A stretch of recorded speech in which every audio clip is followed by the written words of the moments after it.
El doctor Héctor Rojas, que él está en la ciudad de Rosario, porque ha participado de cirugías muy novedosas vinculadas a tumores cerebrales, cirugías que tienen que ver con nuevos métodos o métodos, digamos, actuales del manejo de este tipo de enfermedad, que a veces a nosotros, los que no conocemos de esto, nos parece ciencia ficción verdaderamente, pero son cosas que se hacen acá muy cerquita en la ciudad de Rosario, así que ya lo vamos a saludar. ¿Qué tal, Héctor? ¿Cómo estás? Buen día. Walter Álvarez te saluda. Hola Walter, buen día, gracias por la comunicación y un saludo para toda la audiencia. Bueno, queremos que nos cuentes un poco, digamos, y que nos actualices en el tema de la neurocirugía, ¿no? Cuando uno habla, digamos, de operaciones de cerebro, para las personas que no estamos en el tema, por supuesto, nos parece que son cosas, digamos, muy difíciles, muy complejas y aparte, casi como decía yo recién, de ciencia ficción, ¿no? Las cosas que se hacen ahora y cómo ha avanzado la medicina en este tipo de tratamientos, ¿no? Contanos un poco, actualizarnos un poco, Héctor, cómo está, por dónde está la cosa ahora.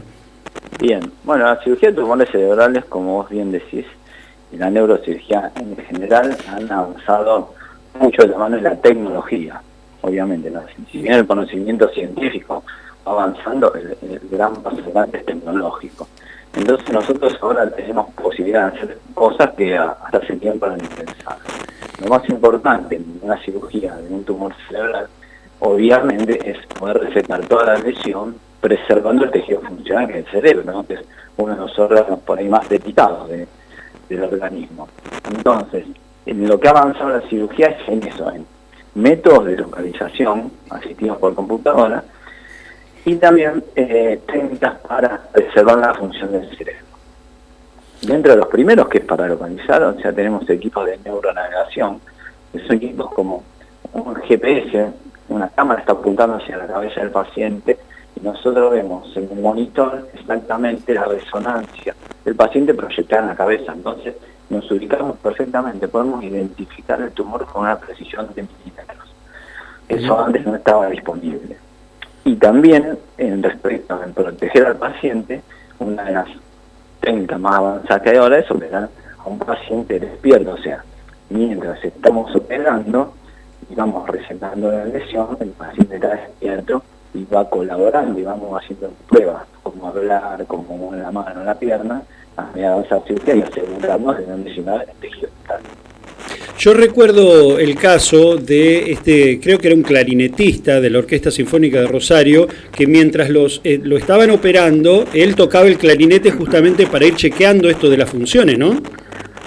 Claro, exactamente. Eso depende mucho también de la profesión del paciente y cuán importante es para él mantener esa profesión, ¿no? Él es un músico profesional, no era músico amateur. Claro. Es de la Sinfónica de Santa Fe. Entonces, para él mantener, digamos, su capacidad de tocar música es la fundamental. Obviamente, siempre que eso no haya desmedro del resultado final vital, ¿no? Estamos de acuerdo. Pero entonces, el paciente sí lo operamos sin tocar el clarinete porque tiene una lesión en el área motora de la mano derecha y él está tocando el clarinete mientras nosotros lo operamos, porque es hecho realidad un poco la famosa película de Ciencia de los Inocentes, ¿no? Que tiene una escena donde el paciente, uno de los personajes está despierto con el cráneo abierto, y eso es realmente posible, claramente. El cerebro no duele y aparte funciona permanentemente, no puede estar operando, sacando el tumor y monitoreando las áreas sensibles.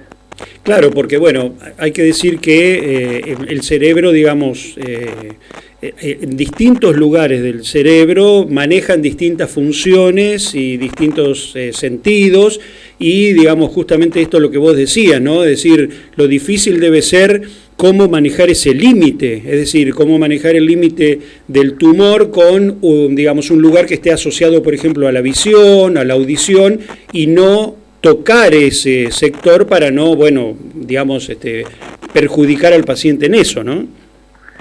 Exactamente. A ver, nosotros, por ejemplo, cuando vamos a operar un tumor cerebral, exponemos el área Y después, cuando el paciente está despierto, nosotros con un estimulador cortical vamos apoyando el estimulador sobre la corteza y bloqueamos la zona de la corteza y nosotros lo contactamos.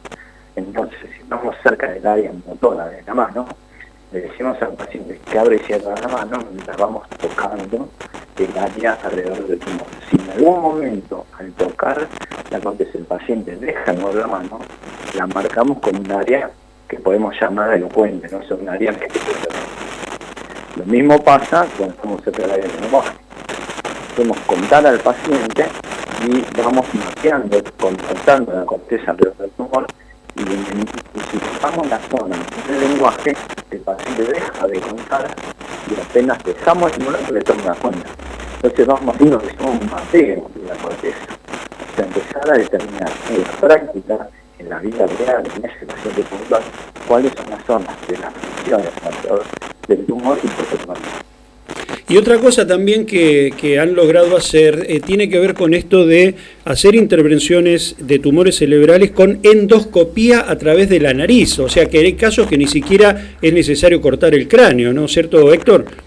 Exacto. Eso es otra cosa que nosotros también hacemos en el HPR en la Ciudad de Rosario, que es cirugía endoscópica, especialmente, eso empezó con la cirugía de hipófisis, que antes, hace 100 años, se hacía bobina transcraniana, hace 40 años se hacía por la nariz, pero con un espéculo y con un microscopio, y desde hace 15 años se hace por vía a través de la nariz con endoscopía, y nos ha permitido eso, hacer resecciones de tumores. Al principio solo la hipófisis, pero ahora cada vez se extiende a tumores más grandes, que comprometen otras zonas de la base del cráneo, todos por la nariz por endoscopio, una tasa de resección y resultado favorable mucho más alta, con menor morbilidad, digamos, preparatoria, o sea, con menos agresión para el paciente. Mucho mejor tolerada y con una tasa de complicaciones que la cirugía convencional.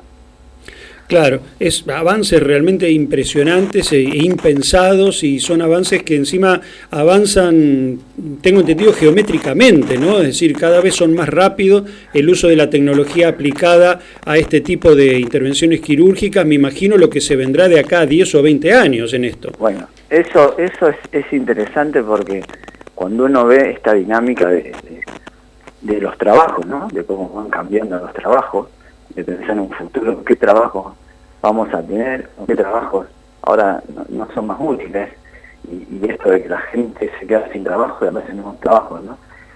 En medicina es así, es toda una velocidad de cambio. Yo, por ejemplo, que soy neurocirujano 20 años más o menos, poco más, poco menos. Yo ahora casi cambié cómo hago el 100% de la cirugía. Claro. De cómo yo las aprendí. O sea, en 20 años la técnica quirúrgica, la neurocirugía, cambió casi al 100%.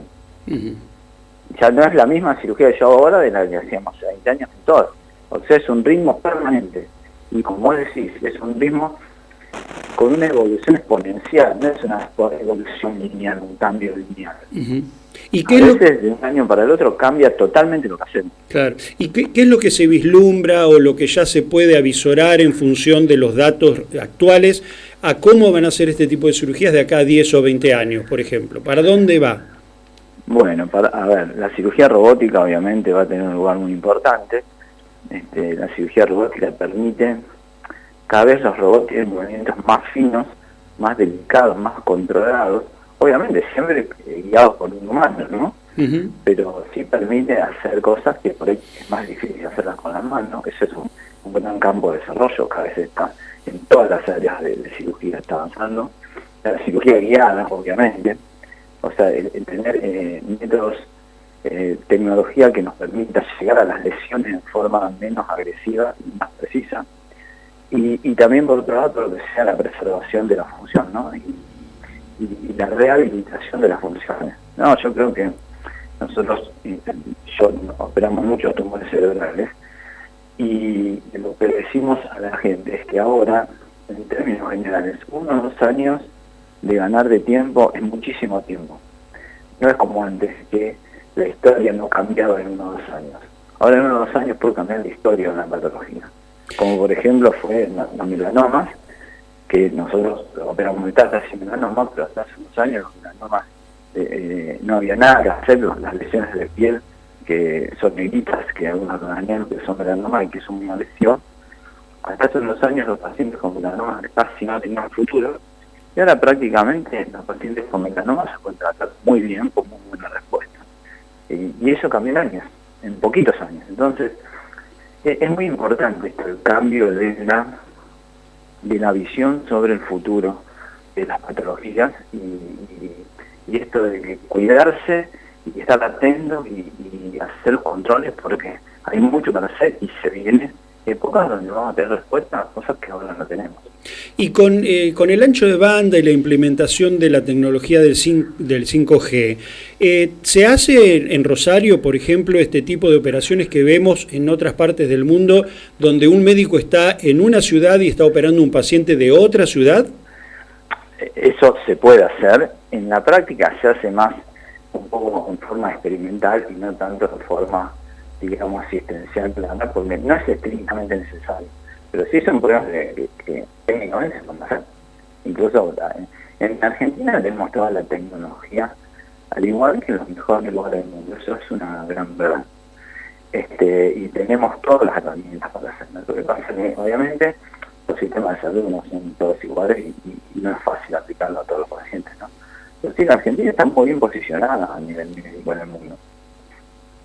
Muy bien, Héctor, muchísimas gracias por toda esta información, realmente es una actualización muy importante. Hablar con vos, que haces esto permanentemente y que estás en esta práctica, es realmente importante para nosotros, y sobre todo esta perspectiva de futuro que vos marcaste, ¿no? Este optimismo, digamos, que hay en función del tratamiento de enfermedades que antes parecían totalmente incurables e imposibles, digamos, ni siquiera pensar curarlas. Ahora el futuro se vislumbra, digamos, con mucho más optimismo. Muchísimas gracias, Héctor. Bueno, muchas gracias a vos por llamarme y un saludo para vos y para toda la audiencia. Muy bien. Héctor Rojas, neurocirujano de Rosario. Impresionante las cosas que contó. Cosas que lo que permite la cirugía robótica, el avance de la tecnología. Sí, es como decía él, claro, es tan exponencial el crecimiento, no solamente de la tecnología, sino también del aprendizaje que se requiere para poder acompañar esos avances. Claro. Porque lo que aprendiste hace 5 años, hoy por ahí resulta obsoleto, porque más allá de las cuestiones científicas o biológicas que por ahí no avanzan tanto, sí la disponibilidad de nuevas tecnologías requieren que aprendas a manejarlas. Claro, sí. Porque el conocimiento puro y duro lo tenés, pero después tenés que entrenarte y aprender para poder acceder a estas herramientas como las que ofrece la cirugía robótica o toda la tecnología robótica. Me llamó la atención y recordé esto que vos que él mencionaba y que vos reforzaste, con que el cerebro no siente, entonces pueden realizar las cirugías teniendo al paciente despierto, consciente, y pueden interactuar y pueden ir midiendo, así que maravillas, ¿no? Que ofrece la tecnología y el avance de la ciencia. Sí.